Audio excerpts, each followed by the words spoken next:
ज़्यादा नहीं, सिर्फ 20 साल पहले चले जाइए। और मैं तो कहता हूँ 20 साल भी नहीं, 15 साल पहले चले जाइए, जब Pepsi, Coca Cola, Thums Up, Mirinda, इन सब का वर्चस्व भारत के पेय पदार्थों में कम हुआ करता था। तब एक चीज हुआ करती थी हमारी आपकी सबकी प्यारी, वो थी रूह अफ़ज़ा।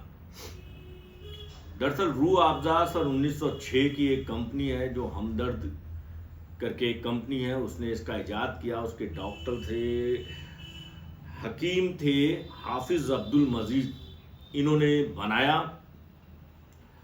और दरअसल ये उस वक्त इतनी सुविधाएं नहीं थी, इतना एसी नहीं था, इतना तो टेम्परेचर बहुत ज़्यादा होता था, तो लोगों को गर्मी से निजात दिलाने के लिए बनाया गया। अब आप सोचेंगे कि ये रूह अफ़ज़ा की कहानी लेकर के कहाँ से बैठ गए। दरअसल रूह अफ़ज़ा की कहानी पूरे देश में इस वक्त चर्चित है और उसका कारण बन गए बाबा रामदेव। बाबा रामदेव ने एक नया शब्द इजाद कर दिया, वो है शरबत जिहाद।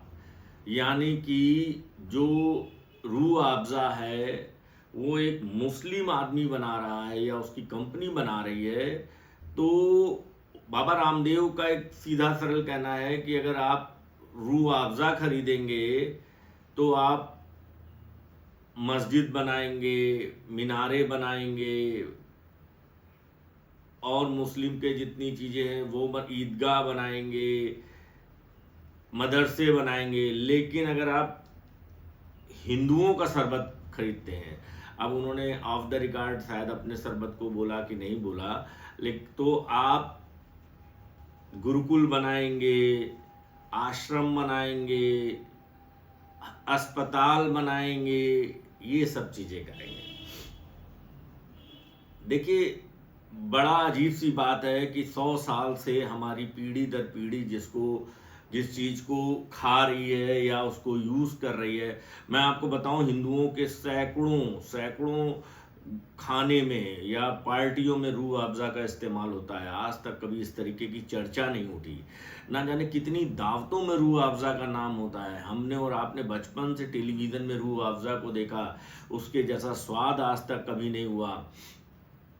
एक ये नया बवाल खड़ा कर दिया गया, एक नया प्रोपोगंडा खड़ा कर दिया गया।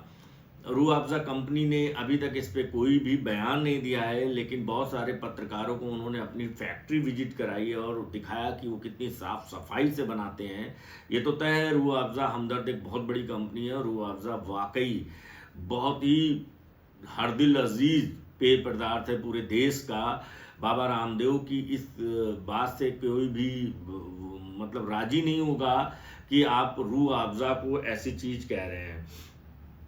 और आपको एक और बात बताते चलूं कि रूह अफ़ज़ा हिंदुस्तान में ही नहीं, जब हिंदुस्तान का बंटवारा हुआ, और शायद बहुत कम लोगों को पता है, बड़ी इंटरेस्टिंग बात बता रहा हूं कि रूह अफ़ज़ा की पहली फैक्ट्री कहाँ पे थी, बहुत छोटे से पैसेज में बनाई गई थी। वो थी हमारे यूपी के पीलीभीत में। पीलीभीत में इसकी शुरुआत हुई। उसके बाद भारत का बंटवारा हुआ, पाकिस्तान में भी रूह अफ़ज़ा है, बांग्लादेश में भी रूह अफ़ज़ा है और हर जगह रूह अफ़ज़ा पिया जाता है। शायद रूह अफ़ज़ा जैसी ड्रिंक अब दुनिया मतलब इस देश में सबसे ज़्यादा बिकने वाली ड्रिंक है। लेकिन हमारे नेताओं ने इस पे मजा लेना शुरू कर दिया। बाबा रामदेव ने एक सिगुफा छोड़ा। इस सिगुफे को अब आज की डेट में आप कुछ भी रंगों को बांट दिया, खाने को बांट दिया, सब चीज को बांट दिया, तो अब शरबत ही बचा था, शरबत भी बांट दिया।